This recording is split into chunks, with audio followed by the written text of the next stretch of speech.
प्यारे बच्चों, virtual class में आपका स्वागत है।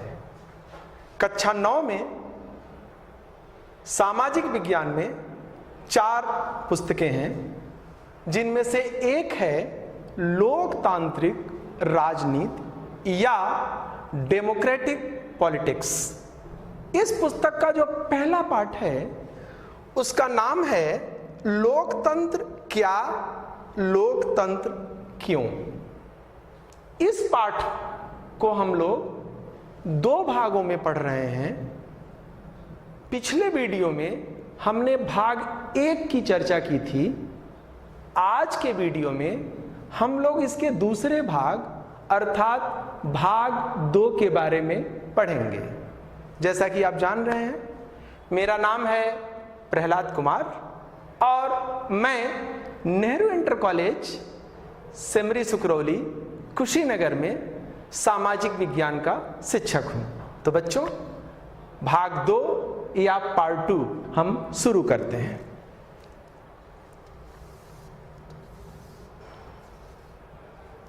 बच्चों, इस पाठ के पहले भाग में हमने चर्चा की थी लोकतंत्र क्या है।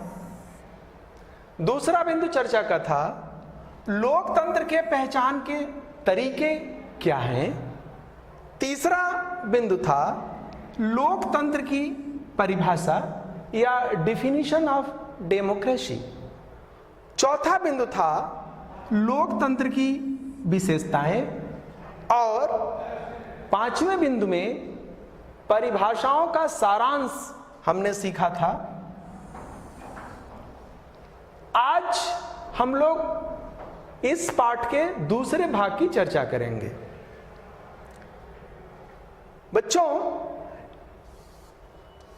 इस पाठ का जो दूसरा भाग है उसमें जो चर्चा का बिंदु है उसमें पहला बिंदु है लोकतंत्र ही क्यों, अर्थात जो शासन व्यवस्थाएं हैं उसमें लोकतंत्र ही क्यों है, इसके बारे में हम जरा समझेंगे।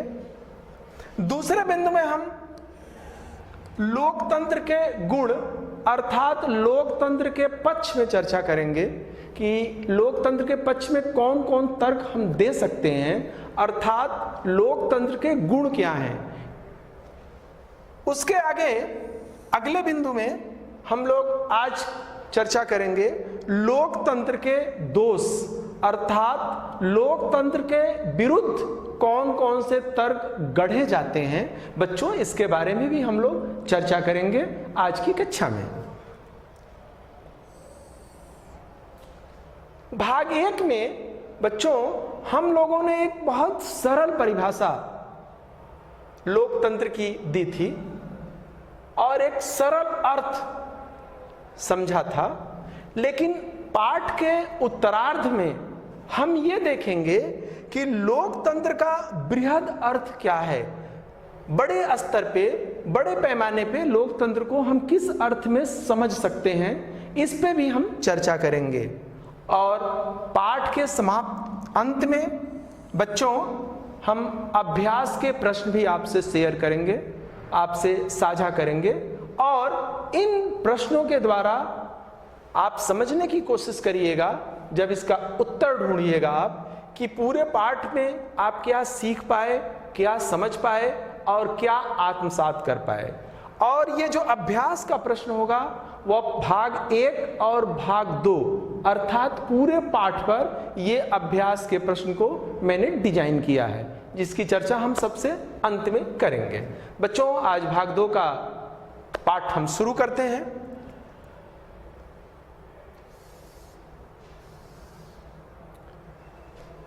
पहला बिंदु है पाठ का कि लोकतंत्र के विरुद्ध तर्क अर्थात लोकतंत्र में दोष क्या है, क्या खामी है इसमें और उस खामी में किस किस बिंदुओं पे हम चर्चा समझ सकते हैं। लोकतंत्र के जो आलोचक हैं उन्होंने लोकतंत्र की आलोचना करते हुए जो पहला तर्क दिया, पहला लॉजिक दिया, उन्होंने कहा कि लोकतंत्र अर्थात डेमोक्रेसी ये नंबर गेम है, अंकों का खेल है। अर्थात जो ये लोकतंत्र है अब अंकों का खेल या नंबर गेम बनकर रह गया है। बेटा ये नंबर गेम क्या है, अंकों का खेल क्या है?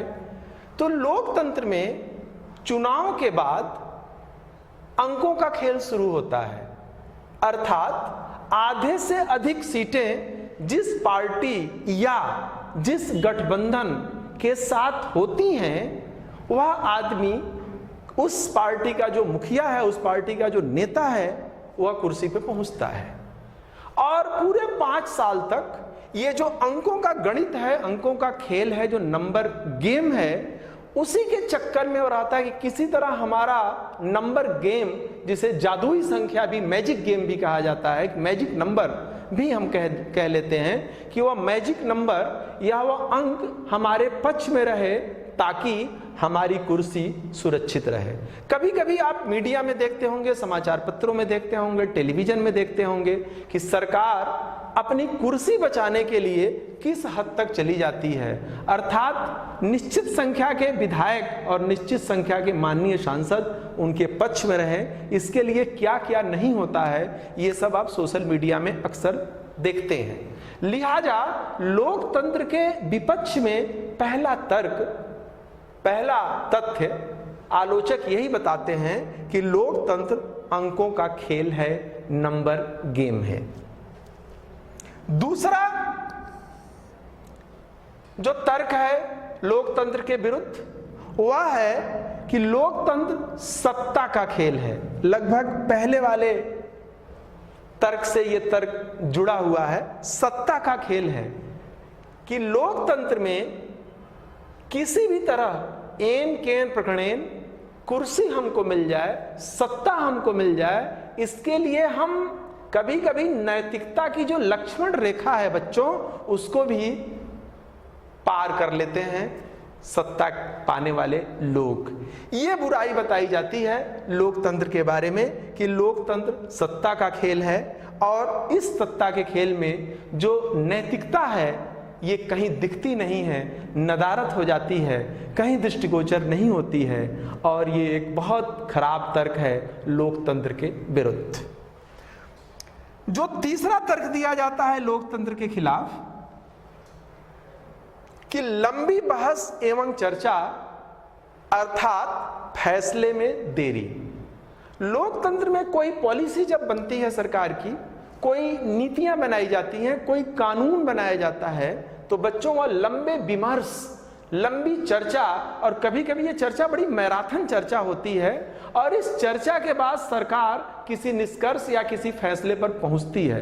ऐसी स्थिति में अनावश्यक समय खराब होता है और हम त्वरित निर्णय, जिसे हम क्विक डिसीजन कहते हैं, ये हम नहीं ले पाते और कभी कभी बहुत विलंब हो जाता है। लोकतंत्र के जो आलोचक हैं इसी बिंदु को फोकस करते हैं कि लोकतंत्र में जो खामी है, लोकतंत्र का जो दोष है, लोकतंत्र की जो त्रुटि है, वह यह है कि इसमें बड़ी लंबी बहस एवं चर्चा होती है, और कभी कभी इस बहस और चर्चा को आप सुने और देखें तो जो मूल बिंदु है उससे हट के भी चर्चा हो जाती है, जिसका अर्थ उस पर्टिकुलर नियम या कानून या पॉलिसी बनाने में नहीं होता है। ऐसी भी चर्चा कभी कभी हो जाती है, जिसे हम निरर्थक चर्चा भी कह सकते हैं। अर्थात लोकतंत्र के विरुद्ध जो ये तीसरा तर्क दिया गया कि लंबी बहस एवं चर्चा इस व्यवस्था में, इस शासन व्यवस्था में होती है, लिहाजा फैसले में अनावश्यक विलंब होता है। लोकतंत्र के जो आलोचक हैं वह अगली बात कहते हैं बच्चों कि आम चुनाव, हर 5 साल बाद जनरल इलेक्शन होता है, आम चुनाव होता है, और इस आम चुनाव में ढेरों पैसा, जो जनता के टैक्स का पैसा है, जनता के गाढ़ी कमाई का पैसा है, वह आम चुनाव में पैसा खर्च करना पड़ता है या खर्च हो जाता है। अर्थात आम चुनाव का जो भारी भरकम बजट है वह भी लोकतंत्र का एक खामी है। इससे अर्थव्यवस्था पे असर पड़ता है और चुनावों के बाद महंगाई बढ़ जाती है। ये आलोचक लोकतंत्र के विरुद्ध ये महत्वपूर्ण तर्क देते हैं। अगली बात, लोकतंत्र के विरोधी कहते हैं भ्रष्टाचार, करप्शन और अपराधीकरण, कि लोकतंत्र से राजनीति में भ्रष्टाचार बढ़ा है और राजनीति का अपराधीकरण हुआ है। लोकतंत्र में जो 5 साल बाद आम चुनाव होता है, जो जश्न होता है, जो लोकतंत्र की बहुत खूबसूरती है कि 5 साल बाद हम चुनाव करते हैं और चुनाव के बाद सत्ताधारी पार्टी भी कभी कभी चुनाव में अगर जो पर्याप्त सीटें नहीं पाती हैं तो उन्हें भी रुखसत होना पड़ता है, सरकार गंवानी पड़ती है, अपने सीट से जाना पड़ता है, सत्ता से बाहर होना पड़ता है। लेकिन इस सिस्टम में, इस लोकतंत्र में ये सब करने में जो करप्शन हो गया, जो भ्रष्टाचार आ गया, जो गलत चीजें घुस गई लोकतंत्र या डेमोक्रेसी के नाम पे, वह इसकी खामी है, लोकतंत्र की खामी है। एक दूसरा बिंदु भी इससे जुड़ा हुआ अपराधीकरण। अगर जो आप डेटा देखें कि जो हमारे माननीय हैं उनका अगर जो डेटा आप देखें, जो चुन के चुनाव में आते हैं, उनकी पृष्ठभूमि अगर जो देखें तो उसमें देखेंगे, उस पृष्ठभूमि में चुनाव आयोग के साइट पे ढेर सारी चीजें जुड़ी हुई हैं, आप वेबसाइट पे जाके देख सकते हैं कि ढेर सारे ऐसे लोग भी लोकतंत्र के द्वारा संसद और विधानसभाओं में आ रहे हैं, जिनके खिलाफ ढेर सारे, एक नहीं, दो नहीं, ढेर सारे गंभीर मामले हैं। ऐसे लोग भी लोकतंत्र में चुन के सरकार में, सत्ता में या विधानसभाओं में, संसद में आ रहे हैं। लिहाजा लोकतंत्र के जो आलोचक हैं ये बहुत महत्वपूर्ण बात करते हैं कि इससे राजनीति में भ्रष्टाचार बढ़ा है और अपराधीकरण इसका हुआ है। बच्चों, हालांकि मैंने ये तर्क रखे कि लोकतंत्र के विरुद्ध, लेकिन ऐसा नहीं है। सिक्के का दूसरा पहलू भी है, इसका उजला पक्ष भी है। तो हम ये भी देखते हैं कि आखिर इसमें सिर्फ कमियां ही हैं कि कुछ अच्छाई भी हैं। अर्थात लोकतंत्र के पक्ष में भी कुछ तर्क है क्या? अगली स्लाइड आप देखें।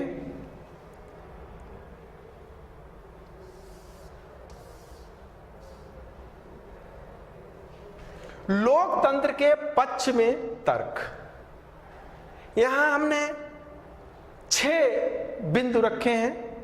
पहला बिंदु है सर्वश्रेष्ठ शासन पद्धति। जो भी शासन पद्धति संभावित है या दिख रही है, उसमें लोकतंत्र को सर्वश्रेष्ठ शासन पद्धति माना जाता है। बच्चों, हम एक उदाहरण आपको दे रहे हैं। आपको पता होगा 1947 में भारत आजाद हुआ था। उसके 11 साल बाद 1958 में चीन में एक बहुत बड़ा अकाल पड़ा, फेमीन जिसे अंग्रेजी में हम कहते हैं, अकाल पड़ा। और ये अकाल लगभग 3 वर्षों तक, 61 तक, 1958 से 61 तक चलता रहा। जो अकालों का इतिहास है, फेमीन की जो हिस्ट्री है, उसमें यह माना जाता है कि विश्व का यह सबसे बड़ा अकाल था जो चीन में 1958 से लेके 1961 में पड़ा था। एक अनुमान के मुताबिक माना गया कि इस अकाल में चीन में भूख से लगभग 3 करोड़ लोग मारे गए। बहुत बड़ा यह हादसा था। 1958 से 61 में चीन में यह अकाल पड़ा था। और एक जो अध्ययन किया गया, स्टडी किया गया, उसमें अनुमान लगाया गया कि लगभग 3 करोड़ लोगों की जानें चली गईं। किससे? रोटी नहीं मिल पाई, भूख से लोग मर गए, लगभग 3 करोड़। 1958 और 61 के बीच हिंदुस्तान की भी माली हालत बहुत अच्छी नहीं थी, हमारी स्थिति भी बहुत बेहतर नहीं थी, लेकिन ऐसा कोई बहुत बड़ी संकट हिंदुस्तान में नहीं आया। जो अर्थशास्त्री हैं उन्होंने एक अध्ययन किया और ये पाया कि ये जो अकाल है इसके मूल में शासन व्यवस्था है। भारत में लोकतांत्रिक शासन व्यवस्था है, लिहाजा यहां फूड सिक्योरिटी, खाद्य सुरक्षा पे हमारे नेताओं ने बहुत अधिक फोकस किया, बहुत अधिक ध्यान दिया। लिहाजा ऐसा कोई बहुत बड़ा दुर्भिक्ष हिंदुस्तान के सामने नहीं आया। लेकिन चीन में क्या हुआ? चीन में इसके ठीक उलट हुआ। चीन में चूंकि एक ही सरकार लंबे समय तक काम कर रही है, चीन में सरकारी मीडिया है, स्वतंत्र मीडिया नहीं है जो विरोध कर सकती है या सरकार की आलोचना कर सकती है, या बहुदलीय व्यवस्था वहां नहीं है। कई पार्टियां चुनाव लड़ती हैं और हर पार्टियों को सत्ता में आने का समान अवसर है। लिहाजा अर्थशास्त्रियों का एक अध्ययन ये बताया कि जो चीन में इतना बड़ा अकाल पड़ा, इसके मूल में वहां की शासन व्यवस्था है। ये शासन व्यवस्था अगर जो हिंदुस्तान के पैटर्न या लोकतांत्रिक पैटर्न जैसा होती तो शायद इतना बड़ा अकाल और इतने लोग मौत के मुंह में नहीं समा पाते। इसलिए लोकतंत्र को सर्वश्रेष्ठ शासन पद्धति माना गया। एक और बात है कि लोकतंत्र में जो सत्ता में रहता है उसको जन कल्याण या लोक कल्याण का काम करना होता है, क्योंकि 5 साल बाद फिर उसे सरकार के सामने जाना है, फिर उसे जनता के सामने जाना है और उससे वोट लेना है, फिर अगले 5 साल गद्दी पे रहने के लिए, सत्ता पे रहने के लिए। और दूसरी व्यवस्थाओं में सरकार जनहित के काम करेगी या नहीं करेगी यह उसकी मर्जी के ऊपर है। उसके मन में आया तो कर दिया, मन में आया तो नहीं किया। लेकिन लोकतांत्रिक व्यवस्था में चूंकि शासन चलाने का जो लाइसेंस है सिर्फ 5 साल के लिए मिलता है और सरकार का, मीडिया का, सबका निगाह लगता है सरकार के ऊपर, सब लोग नजर गड़ाए रहते हैं सरकार क्या कर रही है। ऐसी स्थिति में लोकतांत्रिक व्यवस्था में सरकारें या सत्ताधारी दल या सत्ताधारी पार्टी बहुत चौकन्नी होती हैं और जनहित के बारे में बड़े बड़े फैसले लेती हैं, क्योंकि उनके ऊपर एक दबाव काम करता है। इसी दृष्टिकोण से लोकतंत्र को सर्वश्रेष्ठ शासन पद्धति कहा जाता है। जो दूसरा तर्क है लोकतंत्र के पक्ष में वह है अधिक जवाबदेही। लोकतंत्र में सरकार जो सत्ता में होती है, विधायकगण, सांसदगण उनसे सवाल पूछते हैं, जो नियम कानून बनते हैं बहुत चर्चा विमर्श के बाद बनते हैं। लिहाजा यहाँ बहुत रिस्पॉन्सिबल है गवर्नमेंट की जवाबदेही है, और गवर्नमेंट अगर ये जवाबदेही अपनी नहीं अच्छी कर पाती है तो उसे सत्ता से जाने का भी डर है। लिहाजा लोकतंत्र को बेहतर शासन प्रणाली माना जाता है। जो तीसरा तर्क दिया जाता है लोकतंत्र के पक्ष में वह है व्यापक चर्चा एवं बहस। हालांकि बच्चों अभी पिछली स्लाइड में मैंने आपको बताया था कि यह लोकतंत्र के विरुद्ध भी तर्क है कि बहुत अधिक चर्चा और बहस होती है, समय बर्बाद हो जाता है और फैसला लेने में देरी होती है। लेकिन उस सिक्के को जो हम पलट दें तो व्यापक चर्चा और बहस से हम अच्छे फैसले तक पहुंच पाते हैं, और जितनी ही अधिक चर्चा होती है, जितनी ही अधिक विमर्श होता है, उतने ही अधिक उस विषय या उस नीति के प्लस और माइनस, श्याम और श्वेत पक्ष हम समझ पाते हैं और एक बेहतर निर्णय तक पहुंच पाते हैं और सरकार एक अच्छी पॉलिसी दे पाती है। लिहाजा व्यापक चर्चा एवं बहस चूंकि लोकतंत्र में ही संभव है, लिहाजा लोकतंत्र के पक्ष में यह बहुत मजबूत तर्क है कि इसमें व्यापक चर्चा एवं बहस के बाद कानून बनता है। जो चौथा फेवरेबल तर्क दिया जाता है वह है बेहतर निर्णय लेने की संभावना अधिक। जब चर्चा होगा, विमर्श होगा, कई दिन चर्चा चलेगी और तब जब कानून या नीति या पॉलिसी बनेगी तो जाहिर है कि हम और बेहतर की तरफ बढ़ पाएंगे, हम और अच्छा कर पाएंगे, और एक अधिक संभावना लोकतंत्र में है कि नियम अच्छे बनेंगे, कानून अच्छे बनेंगे, पॉलिसी अच्छी बनेगी और सरकार बेहतर चल पाएगी। ये लोकतंत्र में ही संभव है। लिहाजा इसे भी लोकतंत्र के पक्ष में एक तर्क के रूप में रखा जाता है। बच्चों, जो पांचवा तर्क है कि मतभेदों एवं टकरावों को संभालने की क्षमता है लोकतंत्र में। मतभेदों और टकरावों को संभालने की क्षमता है लोकतंत्र में।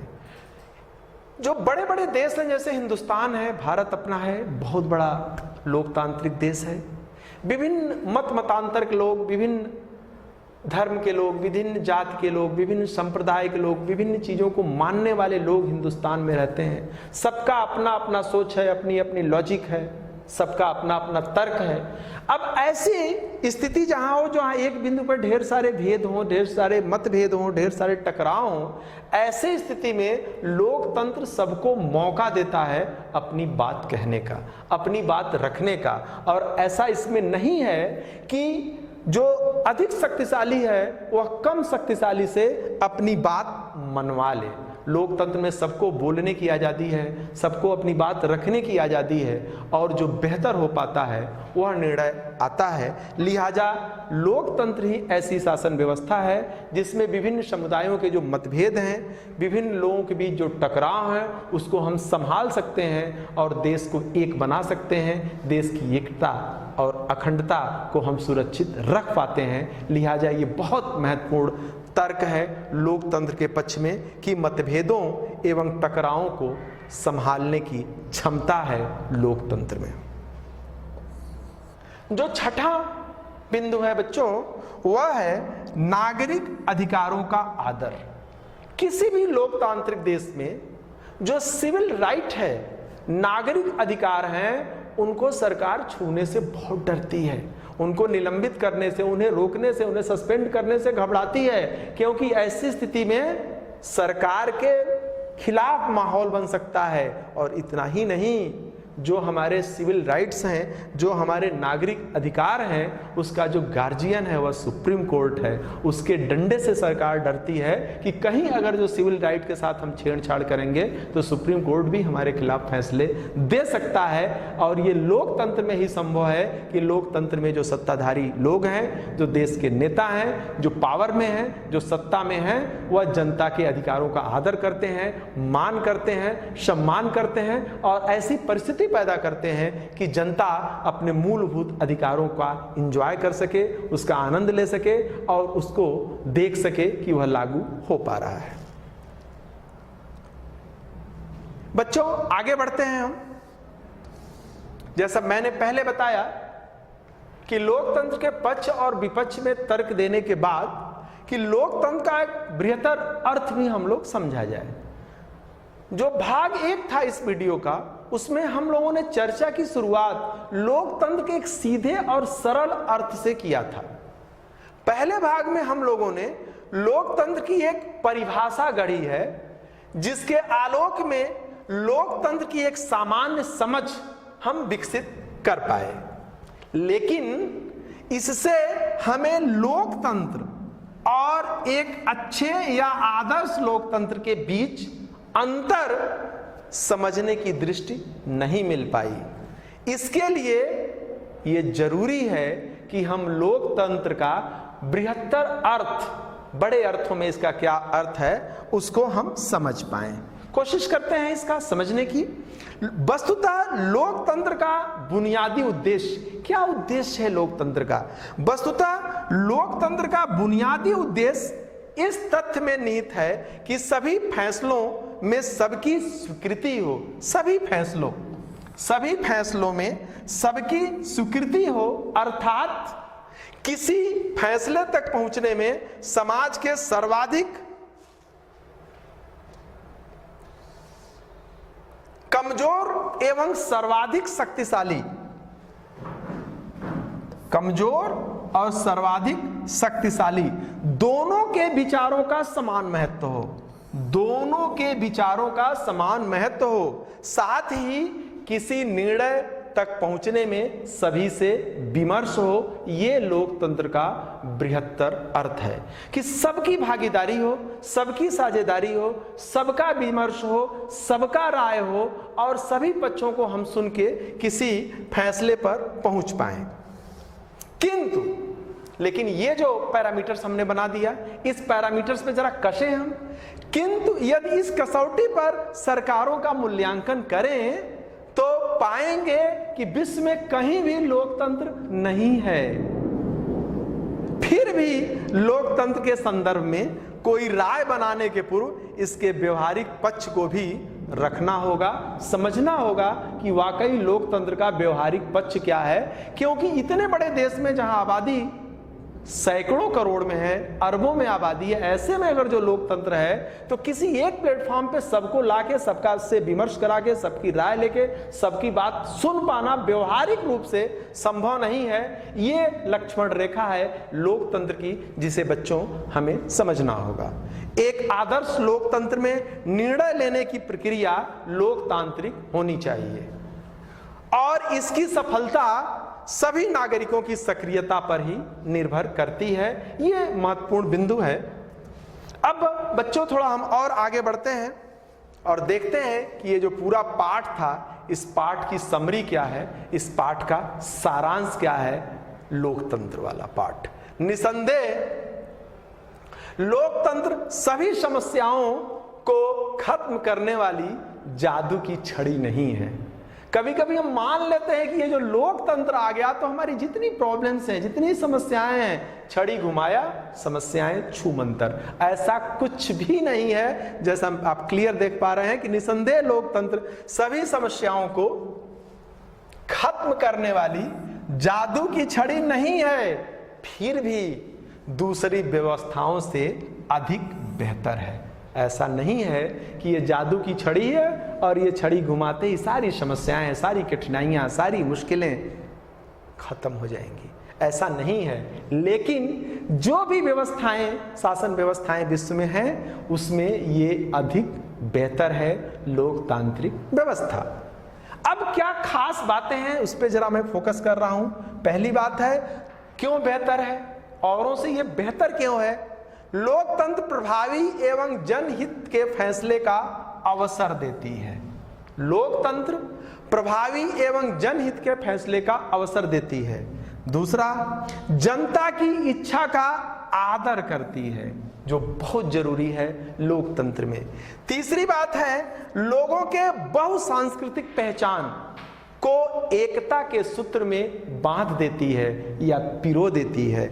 और चौथी बात है कि अपनी ही भूल को सुधारने का मौका देती है लोकतंत्र। ये लोकतंत्र की बहुत खूबसूरती है। ये एक बहुत खूबसूरत पक्ष है लोकतंत्र का कि लोकतंत्र में यदि हमसे कोई भूल हो जाए तो उस भूल को सुधारने का भी मौका लोकतंत्र देता है। इन्हीं तर्कों के आधार पर हम ये मानते हैं कि लोकतंत्र बेहतर शासन व्यवस्था है। बच्चों, पूरा पाठ आपने पढ़ा, भाग 1 और भाग 2। अब कुछ प्रश्न हम आपके सामने रखते हैं जो इस पाठ पे आधारित है। पूरे पाठ का वीडियो आप 1 बार, 2 बार, 3 बार खूब गौर से देखें और कोशिश करें इन प्रश्नों को की प्रकृति को समझने के लिए। मैंने यहां प्रश्न रखा आपके सामने, अभ्यास के प्रश्न। निम्नलिखित कथनों पर विचार करिए। ये कुछ स्टेटमेंट आपके सामने हैं, कुल मिला के 8 स्टेटमेंट हैं। इस पे विचार करिए, पढ़िए, इसको समझिए, विचार करिए।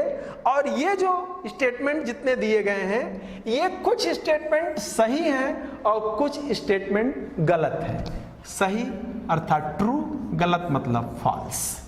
अब आपका जो पहला स्टेटमेंट है, पहला कथन है, ये बोध पर है। पूरे पाठ को हम कितना सीख पाए, कितना समझ पाए, कितना अपने जीवन में उतार पाए, कितना अपने मन में अंकित कर पाए, इसको जज करने का ये हमने एक पैरामीटर्स बनाए इन प्रश्नों के द्वारा। पहला जो स्टेटमेंट है, सोचिए इसको और ट्रू है या फॉल्स, इसको समझने की कोशिश करिए।